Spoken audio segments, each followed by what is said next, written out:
لله رب العالمين الرحمن الرحيم مالك يوم الدين إياك نعبد وإياك نستعين اهدنا الصراط المستقيم صراط الذين أنعمت عليهم غير المغضوب عليهم ولا الضالين آمين. شروع کوم په مدد د نوم د الله چې بې حده مهربانه دی، همیشه مهربانه دی. تمام تعریفونه د الله تعالی لپاره دي چې رب د مخلوقاتو دی، بې حده مهربانه دی، همیشه مهربانه دی. او مالک یوم الدین، بادشاه د ورځې د قیامت دی. ایاک نعبدو، خاص تا عبادت کو مونږه، و ایاک نستعین، او خاص تا نه امداد غواړو مونږه. د دې یو جملې ذکر مونږه مخکینو جمعرات باندې کړی چې یو خدا را چې دا الفاظ نعبدو ایاک، او دا په عربی کې یو قاعده ده چې تقدیم د ما حقه التاخیر، دا فایده کوي تخصیص، حصر، چې کم شی وروسته راتلل پکار وغیره مخکې شو په عربی کې، هغه حصر پیدا کوي. دا چې ایاک نعبدو، خاص تا عبادت کو مونږه، دا د ټکي د وړاندېوالي د وجې نه دا معنا جوړه شوې ده. دویمه دا ده چې په دې کې د واحد صیغه نه ده استعمال شوې، چې اعبدو ایاک، بلکې ایاک نعبدو د جمع صیغه استعمال شوې ده. د دې مقصد هم دا دی چې مسلمانانو زندگی به اجتماعي زندگی وي. اسلام د انفرادي زندګۍ نوم نه دی. سړی د جومات په ګوټ کې کینی او الله الله کوي، دا عبادت دی. نه، انسان به اجتماعي ژوند کې د الله پاک د حکمونو تابعداري کې دقې ته عبادت وي. او د عبادت معنا نه اطاعت، لکه قرآن شریف فرمایي چې لا تعبدوا الشیطان، د شیطان عبادت مه کوئ. نو په دنیا کې خو هیڅ چا هم د شیطان عبادت نه کړی، نه چا دعوه کړې ده. هلته د لا تعبدوا الشیطان معنا دا ده اطاعت مه کوئ د شیطان، پیروکار مه جوړېږئ د شیطان. د انسان په زندګۍ کې کله د الله پاک اطاعت او دقې ته عبادت وایي. که څوک سود نه کوي که نه، دا عبادت دی. که څوک دروغ نه وایي، دا عبادت دی. که څوک غیبت نه کوي، دا عبادت دی. که څوک په چا باندې سلام کوي، السلام علیکم، دا عبادت دی. د الله پاک د احکاماتو پابندي کول دې ته عبادت وایي. د دې وجې نه امام غزالی رحمه الله بیا د ځینو غټو غټو عبادتونو شمار کړی دی، چې روژه ده، حج ده، زکات دی، حلال او د حرامو فرق دی، هغه یو فهرست جاری کړی دی. خو بهرحال د اسلام په اصطلاح کې چې دی د عبادت معنا د اطاعت. مونږ دا ماښام مونځ چې وکړو، دا عبادت دی. مونږ که د ماښام روټۍ خورو یا د ماسخوتن روټۍ خورو، د دې وجې نه چې د خپل ځان بچوالی کوو، دا عبادت دی. ځکه که څوک روټۍ نه خوري او اوبه نه څښي او ځان د ولږې نه مړ کوي، خودکشي کوي، نو دا بغاوت دی. کله به روټۍ خوراک هم عبادت دي، او بس کل به مې عبادت دي، او کله به روټۍ نه خوړل عبادت دي. په رمضان کې به نه خوري، اوبه به نه څښي، او کله به د الله پاک حکم وي چې نه وخوره. ولې چې کله د ماښام اذان وشولو او دې نه پس څوک خوراک نه کوي، نو دا عبادت نه، بلکې دا سره بغاوت دی. د اذان سره فوراً روژه ماتول دې ته څه وایي؟ عبادت. ایاک نعبدو، دا الله حکم دی، مه خوره، نه خورم، وخوره، خورم. دا کار وکړه، کومه، دا کار مه کوه، نه کوم، دې ته عبادت وایي. دا خبره ځکه کومه، دا مې مخکې هم کړې او دوباره مې بیا هم اعاده وکړله چې زموږ ذهن کې دا خبره راسخه او مضبوطه شي. بیا چې انسان عبادت کوي او اطاعت کوي، نو د الله مدد ورسره پکار دی. د الله پاک د مدد نه بغیر هیڅ هم نه کېږي. د دې وجې نه رسول الله صلی الله علیه وسلم فرمایي وَإِذَا سَأَلْتَ فَاسْأَلِ اللَّهِ وَإِذَا اسْتَعَنْتَ فَاسْتَعِنْ بِاللَّهِ. که کله غوښتنه کوې نو د الله نه غوښتنه کوه او که مدد غواړې نو هم الله پاک نه غواړه. مدد غوښتل کوم د الله، دا استعانت دا هم د عبادت یو قسم دی. الله پاک عبادت ستا کومه خو دې کې به مدد هم تا نه غواړم چې ستا مدد را سره شامل حالي. که زما په زندګۍ کې څه مشکل راځي الله پاک ما سره مدد وکړه. د دې وجې نه مونږ په دعای قنوت کې هم وایو چې اللهم انا نستعینک ونستغفرک ونؤمن بک ونتوکل علیک ونثني علیک الخیر. الله پاک تا نه مدد غواړم. اللهم انا نستعینک. خدا را که چېرته مونږ را ماسخوتن دا په دعای وترو کې کم دعای قنوت وایي لوی الحمد ورته پښتانه وایي. که د لوی الحمد ته موږ چېرته سوچ وکړلو که نه دا دومره ښکلې جملې دي او دا دومره اهم دسخطونه دي او دا دومره اهم لوظونه دي. خو ارمان دا دی چې موږ چېرته دې د سوچ هم نه دی کړی. دعای قنوت وایو بس زره زرې وایسته تیر شو دي. نو الله پاک عبادت ستا سره مې لوظ دی و ایاک نستعین. الله پاک خاص مدد هم تا نه غواړم به. او رسول الله صلی الله علیه وسلم ته به کله صحابو مخامخ د یو اظهار د مینې محبت په بنیاد کله ویلو چې ماشاء الله وشئت، چې ته چې الله یې غواړې ته یې غواړې که نه کار به کېږي. نبی علیه السلام فرمایي نه نه داسې مه وایئ ماشاء الله وحده. مونږ وایو که نه په تا به شي او په خدای به شي او په رسول به شي، دا خبره غلطه ده. په تا به شي په خدای به شي په رسول به شي نه. و ایاک نستعین دا معنا نه زه الله پاک هم تا نه مدد غواړم بل چا نه مدد نه غواړم. نبی علیه السلام داسې نه ویل چې ما چې الله یې غواړي او رسول یې غواړي کار به کېږي. نبی علیه السلام فرمایي داسې مه وایي چې الله پاک یو کار غواړي حقه به کېږي. د الله پاک مشیت کې د ما مشیت مه شاملوئ. ما د الله پاک سره شریک کوئ. ما څومره عظیم لوی پیغمبر دی. او که مونږ ته چا ویلو چې مولوی صاحب په تا به شي او په مبزمونه ځان ورکي بیا چې وګوره یار مونږ څوک منې کوو نه چې نه حاجي صاحب یا امیر صاحب یا عبدالله صاحب داسې مه وایه. دا ټول دنیا را کائناتو دا ټول نظام چلونکی الله پاک دی. څومره نظام چې دی دا الله پاک چلی. نو الله پاک را دنیا په دې نظام کې الله پاک ته به زما سره مرسته کوې به. و ایاک نستعین. دا وجه ده چې کله انسان ښایسته ښکلی عمل وکړي که نه نو الحمدلله دې وایي الله شکر الله پاکه تا ماله توفیق را کړلو الحمدلله. که روټۍ دی خوري که نه الحمدلله الذي اطعمني وسقني وجعلني من المسلمین. نو د الله پاک نه مدد غوښتل په هر وخت کې. و نبی علیه السلام فرمایي مالګه هم د الله نه غواړئ. مالګه څومره معمولي شی دی. که ستاسو د پیزار دا تسمه او چڼیا کله وشلېدله که نه د پیزار کې مدد د الله نه غواړئ. معنی په هر کار کې به بنده د الله پاک نه مدد غواړي. نو دا هغه الفاظ دي چې دا د بنده او د الله په منځ کې شریک دي. بنده وایي الله ستا عبادت کومه او الله پاک ته ما سره مدد کوي. ایاک نعبد و ایاک نستعین. بندم اطاعت ستا کومه تابعداري ستا کومه او الله پاک ته ماله توفیق راکړي. زه سود نه بچ شمه، دروغ نه بچ شمه، حرام خورۍ نه بچ شمه، غلا نه بچ شمه، بدکارۍ نه بچ شمه، بیلمازۍ نه بچ شمه، قتل نه بچ شمه. الله پاک ستا مدد ما سره ډېر ضرور دی. ستا مدد نه بغیر هیڅ هم نه کېږي. د قرآن شریف په دې ترجمه کې د قرآن په دې تفسیر کې بنیادی خبره هم دا وي چې قرآن شریف په هره صفحه او په هره پاڼه باندې انسان ته د عقیدې د پختګۍ دعوت ورکوي او پوهه کوي.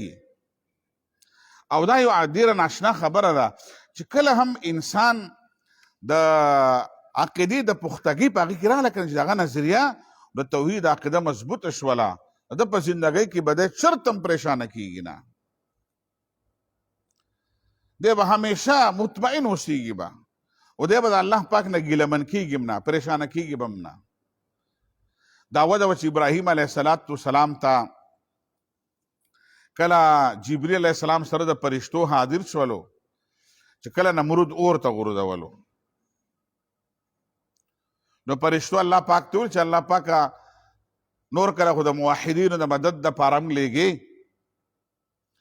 نن د الله پاک دربار نه اډر نه میلاویږي نو فرشتو سره خو علم غیب نشته نو ورسره او الله پاک خو د ابراهیم علیه السلام د عقیدې نه خبرو نو الله پاک ورته وویلو چې جبرئیل ته ویل فرشتو ته ویل لاړ شئ که ابراهیم علیه السلام مدد در نه غواړي ورسره وکړئ ما طرف نه اجازت ابراهیم علیه السلام نه چې کله فرشتې راغلې نو جبرئیل ته تپوس وکړ ویل ته خبر یې هغه ویل خبر یم اور بل شوی دی او بادشاه وخت مې اور ته اچوي نو فرشتو ورته ویل مدد له راغلي یو مونږ ته څه اډر کې اور مړ کو تاسو ته پورته کو نمرود راونیسو مونږ ته اډر وکړه زموږ نه مدد وغواړه فرشتو ته خو دا اندازه نه وه چې دا څنګه موحد دی ابراهیم علیه السلام ورته ویل زما او د نمرود خو جنګ هم په دی دی زه وایم مدد به د الله پاک نه غواړې و ایاک نستعین به وی او نمرود وایي چې نه زه د دنیا د خلکو سره مدد کوونکی ما او زه د خدای دنیا خدای ځای ما ویل زما او د نمرود جنګ هم په دی دی چېره زه الله نه ما سوا د بل چا نه مدد نه طلب کومه او ګوره موږ خو چې مړه څه نشي کولی که نه لکه موږ خلک اوس په دې پوه کړو چې هلکه باباګانو له مده یو قبرونو له مده یو قبرونو والا څه نشي کولی ابراهیم علیه السلام د دې وینا مطلب دا دی چې مړي خو پرېږده جمدیم څه نشي کولی ابراهیم علیه السلام خلکو جبریل ته ویل تا نه مدد نه غواړم زما نه توحید عقیدې تقاضا ده چې زه مدد د الله پاک نه غواړم نو بیا ابراهیم علیه السلام ته جبریل ویلو ویل زه الله پاک ته خو ووایه که نه چې الله پاک نمرود مې ورته غورځوي الله پاک ما بچ کې ابراهیم علیه السلام وویل زما خدا عقیده ده چې الله پاک هر څه نه خبر دی زما نه ټول کیفیت نه خبر دی که د الله مرضي په دې کې وي چې نمرود دې اور ته وغورځېږي نو زما مرضي ده او که د الله مرضي په دې کې وي چې ابراهیم علیه السلام دې بچ شي زما مرضي زما الله پاک ته را خبره پرېښودې ده بس دې ته ویله چې پختګي عقیدې مضبوطوالی دا ډېره بنیادي خبره وي چې د چا عقیده مضبوطه وي که نه هغه به یې د خپل سوري نه نه هېرېږي کله ناکله سړي سره خپل سوری روان وي سپوږمۍ یې رڼا یې تیاره وي هله پیره چېرته نه وي او کله ناکله یو شي نه هېرېږو کله بل شي نه هېرېږو هغه د پیری راغی نه ښه پیری راغی انسان په زندګۍ کې ډرپوکي ډېری ډرپوکي ده او چې کله د انسان په زندګۍ کې د توحید عقیده مضبوطه شوله د ده په زندګۍ کې به چېرته هم ډرپوکي نه به چېرته یرندونکی به دی نه وي یا د خپل سوري نه مېرېږي عقیدې مضبوطواله ډېره بنیادي خبره ده او دا وجه ده چې کله د بنده د الله سره تعلق جوړ شولو دا د ده لپاره ګټه ده بس دا په دې دور کې او په دې زمانه کې د امت مسلمه څومره ډېر وي یار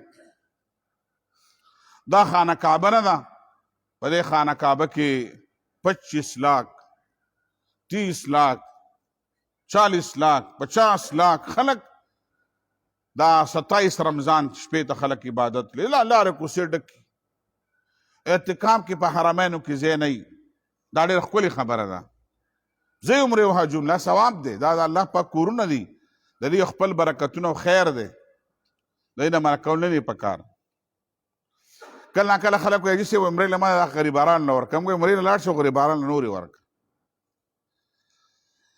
غریبانو هم سره مدد وکړه عمرې له هم لاړ شه حج له هم لاړ شه دې هغې خپل خوند او خپل مزه ده او دومره ډېر مسلمانان یو په ټوله دنیا کې خواره کو تقریبا په ټوله دنیا کې په هر ځای کې مسجد دی مسلمان دی ډېر لوی ترتیبات دي د مسلمانۍ ډېر غټ دنیا الله پاک موږ را کړې ده او د دنیا منځ موږ ته الله پاک را کړی ده دنیا منځ خو تاسو وګورئ ایسې د دې امت ته الله پاک سره تعلق نشته دی کله امریکې ته رامدد شوی، څوک د امریکې غلامان دي، څوک د برطانیې د انګریزانو غلامان دي، څوک د روس دغه خلکو غلامان دي، څوک د فرانس د خلکو تعریفونه کوي. مسلمان ذهني طور دی غلام دی، د الله پاک سره تعلق نشته، الله نه مدد وغواړي. یاره اسرائیل څه شی دی؟ وړوکی سټیټ ته وړوکی خلک دي، داسې د عرب پلاڼې مرتو کې خرابېږي. دومره لوی تعداد باندې مسلمانان. خو چې کله د الله په دربار د الله د دربار نه انسان لرې شي که نه، او د الله پاک په دروازه دستک نه ورکوي، دغه امت دقه بوره حالي بیا د خپلو ماشومانو لاشونه پورته کوي، بیا د خپلو زنانونو دوپټې راغونډوي، بیا د خپلو سپین دروبو جنازې کوي، بیا فریادونه کوي، بیا د خپل پیغمبر د ناموس فریاد کوي، زما نه پیغمبر بېعزتي وشوله، بیا د ختم نبوت د خبرو فریاد کوي. زموږ قادیانان پیدا شوي دي، یره د قرآن بېعزتي خلک قرآن خلکو وسېدلو. دا ټول فریادونه دې وجې نه دي د امت د الله پاک سره تعلق نشته دی. دا ایاک نعبد و ایاک نستعین دی زباني طور په مانځه کې وایي، خو د شعوري طور هغه شان نه دی. د د زړه د کومې نه ووایي چې الله پاکه تا نه مدد غواړم او ستا په درد کې ولاړ یم. د دنیا یو ظالم او یو جابر هم مسلمان مخې ته به یې نشي ودرېدلی. دا خو عمر فاروق رضی الله عنه چې په جامو کې یویشت ټوټې لګېدلې وې، دومره زړې جامې وې چې نوې د بل نورو جامو نه پکې ایښ پیوندونه لګولي وو، زړې جامې وې، پینټ شرټ یې نه و اچولی، داسې سوټ نه و قیمتي. خو د داسې زړو جامو والا امیر المؤمنین عمر بن الخطاب رضی الله عنه نه په دنیا کې ټوله دنیا به لړزېدله. 22 लाख مربع میل سرزمین باندې حکومت و او ډېر رعب او دبدبه وه، ځکه عمر فاروق رضی الله عنه الله والا الله سره تعلق او مدد یې څومره و. یو ځل په خطبه کې ولاړ دی، تقریر کوي د جمعې، او یو جماعت یې لېږلی دی او هغه د دشمن سره مخامخ کېدونکی که په دغه طرف باندې ورځي نو شکست سره او نقصان سره مخامخ کېږي.